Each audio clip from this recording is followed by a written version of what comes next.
السلام علیکم ورحمۃ اللہ وبرکاتہ۔ بسم اللہ الرحمن الرحیم۔ الحمد للہ وکفی وسلام علی عبادہ الذین اصطفی، اما بعد۔ اعوذ باللہ من الشیطان الرجیم، بسم اللہ الرحمن الرحیم۔ یا ایہا الذین آمنوا علیکم انفسکم لا يضركم من ضل إذا اهتديتم إلى الله مرجعكم جميعا فينبئكم بما كنتم تعملون، صدق الله العظيم۔ وقد قال النبي صلى الله عليه وآله وسلم: إذا رأيت شحا متبعا وهوى مطاعا ودنيا مؤثرا واستعجب بكل ذي رأي برأي فعليك عنك بنفسك ودع عنك العوام، أو كما قال عليه الصلاة والسلام۔ بہت ہی عزت و احترام کے مستحق میرے بزرگوں، قابل قدر دینی اور ایمانی بھائیوں، اللہ تبارک و تعالی نے اپنی قدرت کاملہ سے اس دنیا کو وجود بخشا اور دنیا میں رہنے کے لیے انسانوں کو پیدا کیا۔ اللہ نے اپنی زمین کو، اپنے آسمان کو، چاند، سورج اور ستاروں کو، چرند و پرند کو انسانوں کی خدمت پر مأمور کر دیا، اور انسانوں کو پیدا کرنے کے بعد بے یار و مددگار نہیں چھوڑا، بلکہ انسانوں کی رہنمائی کے لیے انبیاء علیہم السلام کو اس دنیا کے اندر مبعوث فرمایا۔ سب سے آخر میں نبی اکرم صلی اللہ علیہ وسلم اس دنیا کے اندر تشریف لائے۔ اللہ تبارک و تعالی نے آپ پر نبوت کے سلسلے کی تکمیل فرمائی، اور دوسرے انبیاء علیہم السلام پر آپ کو امتیاز عطا فرمایا۔ آپ سے پہلے جو انبیاء علیہم السلام اس دنیا کے اندر تشریف لاتے، وہ کسی خاص قوم کے لیے، کسی خاص علاقے کے لیے، کسی خاص بستی کے لیے، کسی خاص زمانے کے لیے ہوتے۔ ان کی نبوت، ان کی دعوت، ان کی شریعت، ان کی تبلیغ ان کی قوم کے لیے محدود تھی، کسی ایک علاقے کے لیے، کسی ایک قوم کے لیے، کسی ایک زمانے کے ساتھ محدود تھی۔ مثال کے طور پر اللہ تبارک و تعالی نے موسیٰ علیہ السلام کو بنی اسرائیل کا نبی بنایا، تو موسیٰ علیہ السلام کی نبوت، موسیٰ علیہ السلام کی شریعت صرف بنی اسرائیل کے لیے تھی، حالانکہ ان کے زمانے میں بنی اسرائیل کے علاوہ دنیا میں اور قوم بھی بسا کرتی تھی، رہا کرتی تھیں، ان کے لیے موسیٰ علیہ السلام کی شریعت نہیں تھی۔ اللہ نے ہود علیہ السلام کو قوم عاد کا نبی بنایا، حضرت صالح کو قوم سمود کا نبی بنایا، حضرت شعیب کو اہل مدین کا نبی بنایا۔ ان حضرات کی جو نبوت تھی، ان کی دعوت تھی، ان کی تبلیغ ان کی قوم کے لیے تھی، کسی اور کے لیے نہیں۔ لیکن جب نبی اکرم صلی اللہ علیہ وسلم اس دنیا کے اندر تشریف لے کر آئے، تو آپ کو کسی ایک قوم کا نبی نہیں بنایا، کسی ایک زمانے کا، کسی ایک علاقے کا نبی نہیں بنایا، بلکہ رہتی انسانیت تک، رہتی دنیا تک، جتنے لوگ اس دنیا کے اندر آئیں گے اور قیامت تک یہ دنیا جتنے زمانے دیکھے گی، آپ کو سارے انسانوں کا اور سارے نبیوں، سارے لوگوں کا، سارے زمانوں کا نبی بنایا۔ اللہ کے رسول علیہ السلام نے فرمایا تھا: یا ایھا الناس انی رسول اللہ الیکم جمیعا، اور قرآن مجید کا بیان ہے: وما ارسلناک الا کافۃ للناس بشیرا ونذیرا، اے پیغمبر ہم نے آپ کو دنیا کے اندر جتنے انسان ہیں سب کے لیے بشیر اور نذیر بنا کر بھیجا۔ آپ کے اس ارشاد سے اور قرآن مجید کی اس آیت سے اس بات کا پتہ چلا کہ آپ ایک علاقے کے نبی نہیں، آپ ایک زمانے کے نبی نہیں، بلکہ آپ قیامت تک کے نبی ہیں، اور قیامت تک جتنے انسان اس دنیا میں آئیں گے آپ سب کے نبی ہیں۔ تو جب آپ قیامت تک کے نبی ہوئے، آپ کی تعلیمات قیامت تک کے لیے ہے، آپ کی نبوت، آپ کی شریعت، آپ کا دین اور آپ کی تبلیغ، یہ ساری کی ساری باتیں قیامت تک کے لیے ہیں۔ نبی اکرم صلی اللہ علیہ وسلم جو تعلیم لے کر آئے، اس تعلیم کے دو پہلو ہیں۔ ایک پہلو میں آپ کی شریعت کا بیان ہے کہ یہ چیز حرام ہے اور یہ چیز حلال ہے، یہ چیز جائز ہے اور یہ چیز جائز نہیں، یہ چیز مناسب ہے اور یہ چیز مناسب نہیں، یہ عمل فرض ہے یا عمل واجب ہے، یہ عمل مستحب ہے یا عمل مسنون ہے وغیرہ۔ لیکن آپ کی تعلیم کا ایک پہلو اور ہے جس میں آپ علیہ السلام نے آنے والے زمانے میں جو حالات ہوں گے، آنے والے زمانے میں امت جن حالات کا سامنا کرے گی، امت جن پریشانیوں کا سامنا کرے گی، اور امت کے اوپر جو ظلم اور زیادتی کے پہاڑ توڑے جائیں گے، اور امت کو کس طرح سے غلام بنایا جائے گا، امت کا کس طرح سے خون بہایا جائے گا، یہ ساری کی ساری باتیں آپ نے اپنے زمانے میں بیان فرمائی۔ یہ ساری کی ساری باتیں بتا کر آپ نے یہ بھی بتایا جب امت کے اوپر یہ حالات آئیں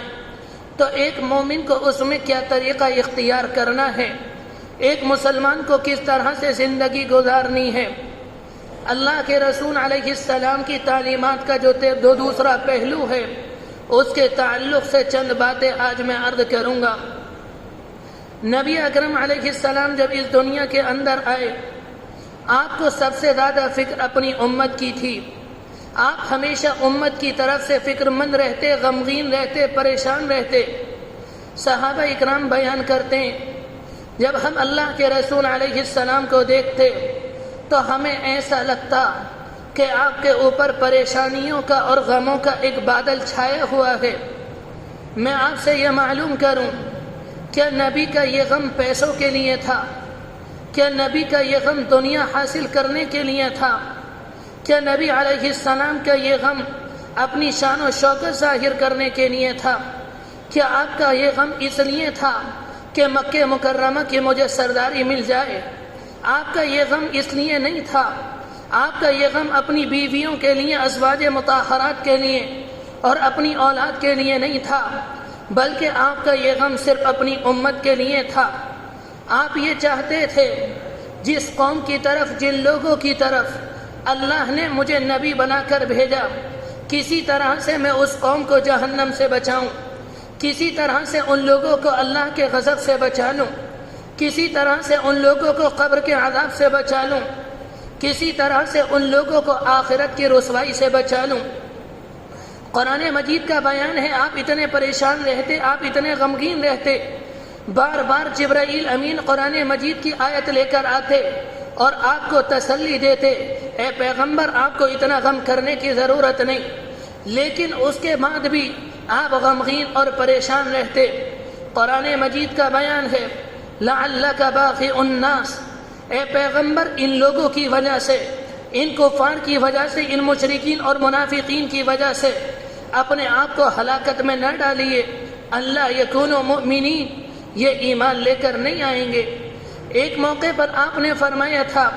میری مثال اس انسان کی طرح ہے جس نے آگ کا آلہ روشن کیا اور آگ دیکھ کر پروانے، چھوٹے چھوٹے کیڑے آگ کے ارد گرد گھومنے لگے، اور وہ انسان جس نے آگ کے آلہ کو روشن کیا وہ ان پروانوں کو آگ سے دور کرنے کی کوشش کرتا ہے۔ آپ نے فرمایا میرا حال بھی یہ ہے، میں تمہیں جہنم سے بچا رہا ہوں، میں تمہاری کمر پکڑ کر جہنم سے گھسیٹ رہا ہوں، مگر ہو تم ہو کہ جہنم میں چھلانگ لگانے کو تیار۔ اللہ کے رسول علیہ السلام کو اپنی امت کی فکر تھی،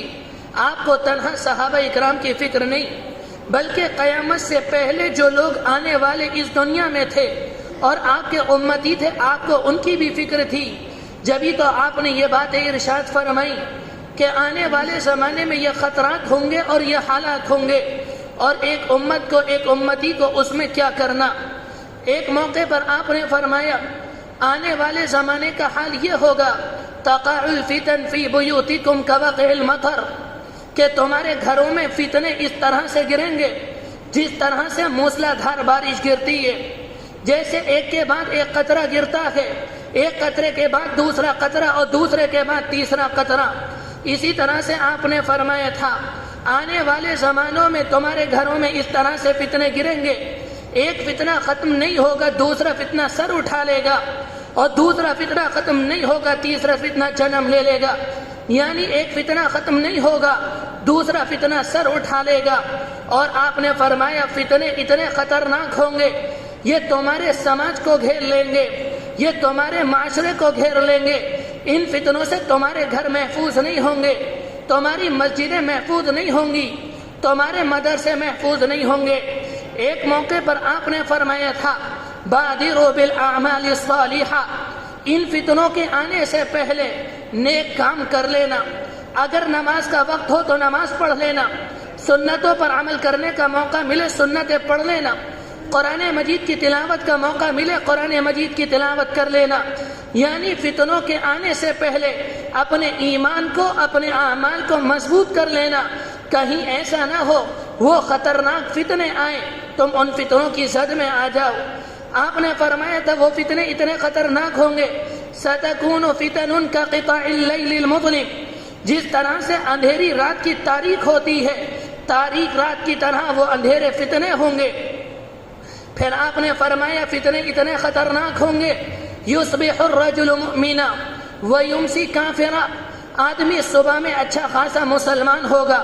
اور شام کو وہ کافر ہو جائے گا، ویمسی مؤمنا ویصبح کافرا، شام حالت ایمان میں ہوگی اور صبح حالت کفر میں ہوگی۔ یہاں رک کر ایک بات کہہ دوں، اللہ کے رسول علیہ السلام نے درمیانی لفظ استعمال نہیں کیا، آپ نے یہ نہیں کہا فتنے اتنے خطرناک ہوں گے کہ تمہارا ایمان کمزور ہو جائے گا، آپ نے یہ نہیں کہا کہ فتنے اتنے خطرناک ہوں گے کہ تم دنیا کی عبادت اور دنیا کی پوجا کرنے لگو گے، آپ نے یہ بات نہیں فرمائی کہ فتنے اتنے خطرناک ہوں گے کہ تم گناہوں کے اندر مبتلا ہو جاؤ گے، تم شراب پینے لگو گے، تم جوا کھیلنے لگو گے، تم زنا کرنے لگو گے۔ آپ نے صاف یہ بات ارشاد فرمائی فتنے اتنے خطرناک ہوں گے، آدمی صبح میں مومن ہوگا اور شام کو کافر ہوگا۔ اس کے بعد آپ نے فرمایا یبیع دینہ بعرض من الدنیا، انسان اپنے دین کو دنیا کے عوض تھوڑے سے سامان کے لالچ میں، تھوڑے سے پیسوں کے لالچ میں اپنے ایمان کو بیچ دے گا۔ کیا آج وہ زمانہ نہیں آ گیا؟ ہمارے سماج میں ایسا لگتا ہے کہ گھر گھر مخبر موجود ہے، کیا وہ مسلمانوں کو پکڑواتے نہیں ہیں؟ کیا وہ مسلمانوں کو گرفتار نہیں کراتے؟ کیا وہ مسلمانوں کو پٹواتے نہیں ہیں؟ یہ کیا ہے؟ انہوں نے تھوڑے سے پیسوں کی خاطر اپنے ایمان کو بیچ دیا۔ ہم اور آپ کہتے ہیں فتنوں کا دور ہے، یہ فتنوں کا زمانہ ہے۔ فتنہ کہتے کس کو ہیں؟ حدیث شریف کے اندر آتا ہے جب کسی انسان کے اوپر کوئی تکلیف آتی ہے، کسی انسان کے اوپر کوئی مصیبت اور پریشانی آتی ہے تو اللہ بندے کو آزماتا ہے کہ اس پریشانی میں ہماری نافرمانی کرتا ہے، فرما برداری کرتا ہے،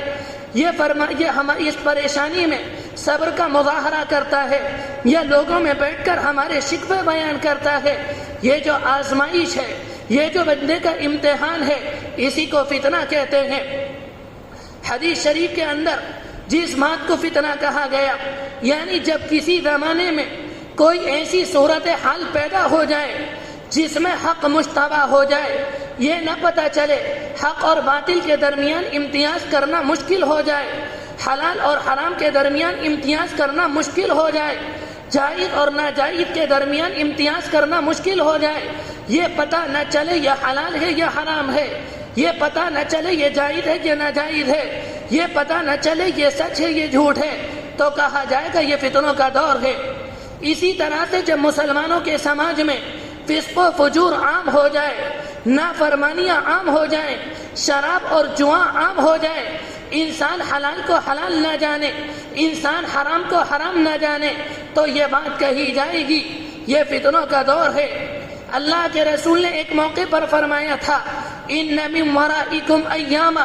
آنے والے زمانے میں ایسے حالات ہوں گے، یرفع العلم، یرفع فیہا العلم، علم اٹھا لیا جائے گا، ویکثر فیہا الحرج، اور حرج پھیلا دیا جائے گا۔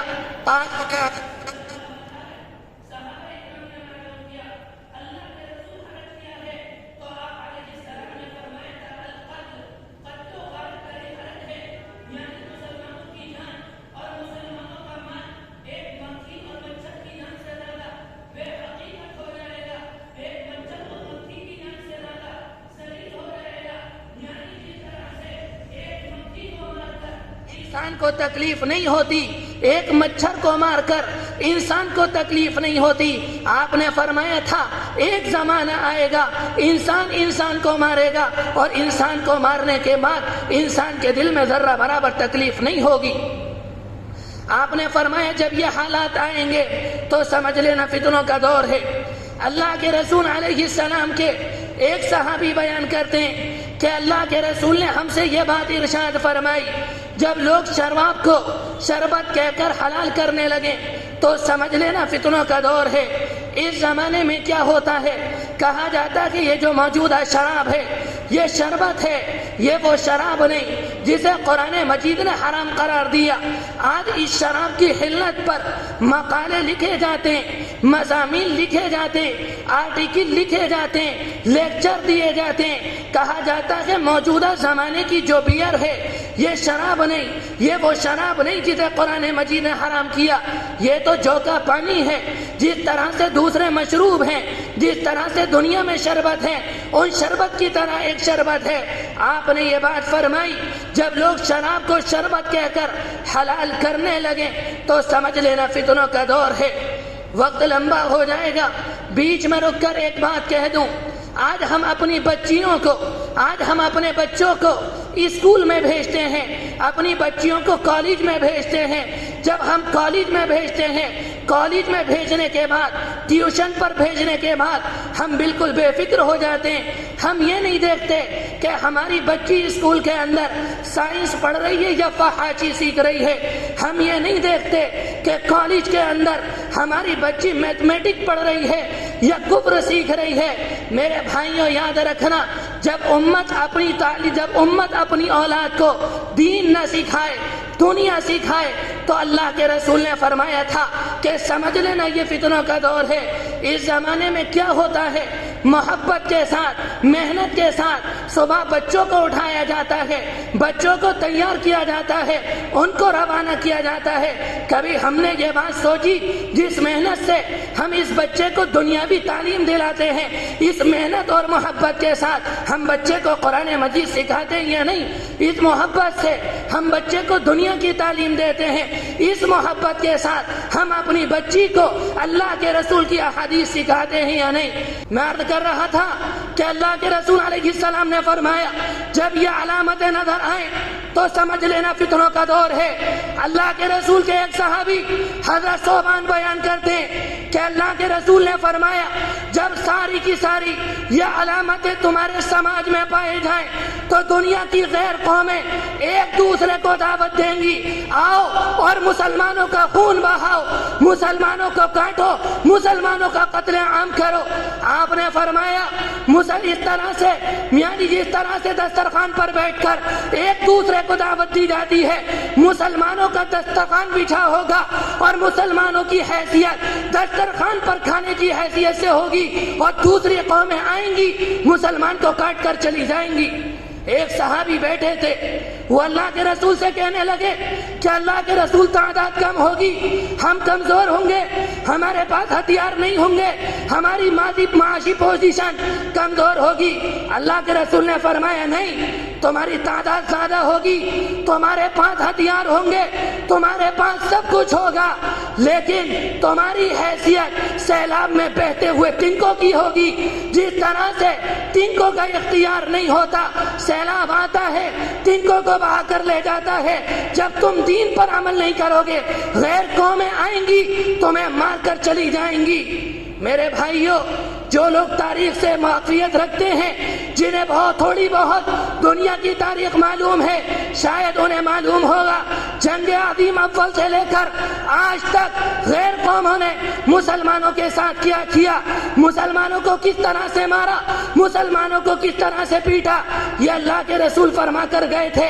آپ نے فرمایا تھا جب مسلمانوں میں 2-3 پائی جائیں، یعنی مسلمان مال کی حفظ مسلمانوں میں پیدا ہو جائے، مسلمان دنیا کو آخرت پر ترجیح دینے لگے، مسلمان اللہ کو بھول جائیں، مسلمان قرآن کو بھول جائیں، مسلمان رسول اللہ کی تعلیم کو بھول جائیں، پھر غیر قومیں یہ کرتی ہیں آپس میں ایک دوسرے کو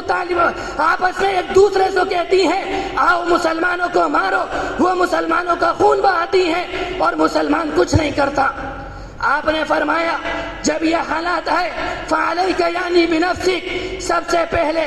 آپ نے فرمایا بادروا بالاعمال الصالحہ، جب یہ آئے تو نیک کام کرو، نمازیں پڑھو، روزے رکھو، اور آپ نے فرمایا فتنوں سے اللہ کی پناہ مانگو۔ آپ نے فرمایا مسلمانوں کو اپنے امام جو تمہارے امام ہو ان کے ساتھ لگ جاؤ، پھر آپ نے فرمایا اپنی فکر کرو، یعنی اس بات کی فکر کرو کہ میری نماز پوری ہے یا نہیں، جماعت کے ساتھ نماز پڑھو، روزے رکھو، خیر کے کام کرو، اپنے آپ کو گناہوں سے روکو۔ اگر اپنے آپ کو گناہوں سے روکیں گے، نیک کام کریں گے، انشاءاللہ ہم اور آپ فتنوں سے محفوظ رہیں گے۔ جو بات کہی گئی اللہ عمل کی توفیق نصیب فرمائے۔ وآخر دعوانا الحمدللہ رب العالمین۔